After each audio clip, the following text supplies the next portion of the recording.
Nous allons dans cette vidéo construire une courbe graphique en fonction de données d'observation.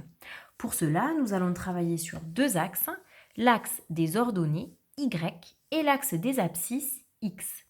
Les données de l'ordonnée sont représentées en fonction des données de l'abscisse Y égale f de x.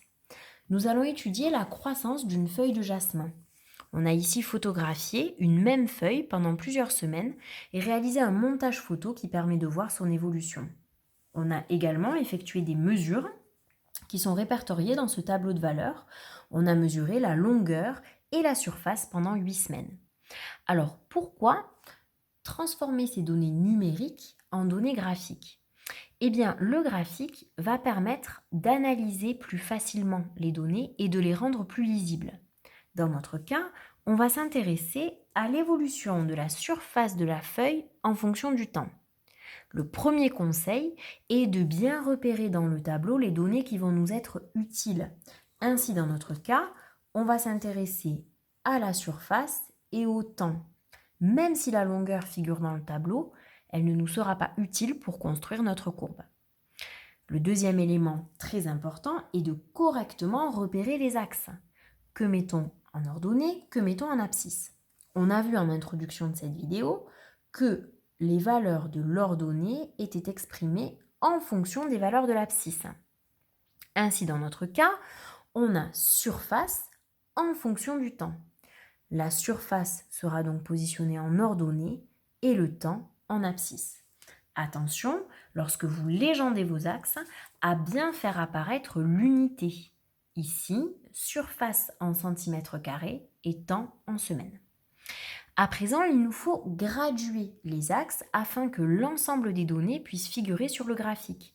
Il faut donc choisir une échelle judicieuse. Pour cela, étudions les données qui sont à notre disposition.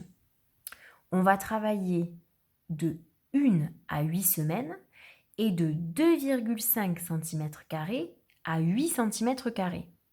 L'échelle qui m'a semblé le plus adaptée est de positionner 1 cm² pour un carreau et une semaine pour un carreau. Cela permet d'aller jusqu'à 8 cm² et ici d'aller jusqu'à 8 semaines. Évidemment, si les valeurs avaient été différentes, nous aurions adapté cette échelle. Une fois que les axes sont correctement gradués et correctement légendés, on peut passer à la construction des points qui vont constituer la courbe. Alors dans cette vidéo, je travaille au feutre coloré pour que ce soit plus clair, mais le graphique se réalise au crayon à papier ou au critérium. Alors il est important de bien identifier les coordonnées de chacun des points. 2,5 cm² au bout de une semaine, premier point. 3,5 cm² au bout de 3 semaines, deuxième point. 5,5 cm² au bout de 5 semaines, troisième point, etc., etc. Comment positionner les points? Voici ici la démarche pour le premier point que l'on répétera à chaque fois.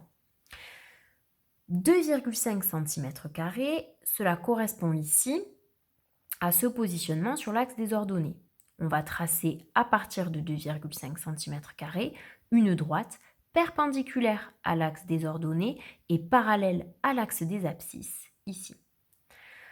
Cette valeur est atteinte au bout d'une semaine. On va donc se positionner ici à une semaine et tracer une droite perpendiculaire à l'axe des abscisses et parallèle à l'axe des ordonnées.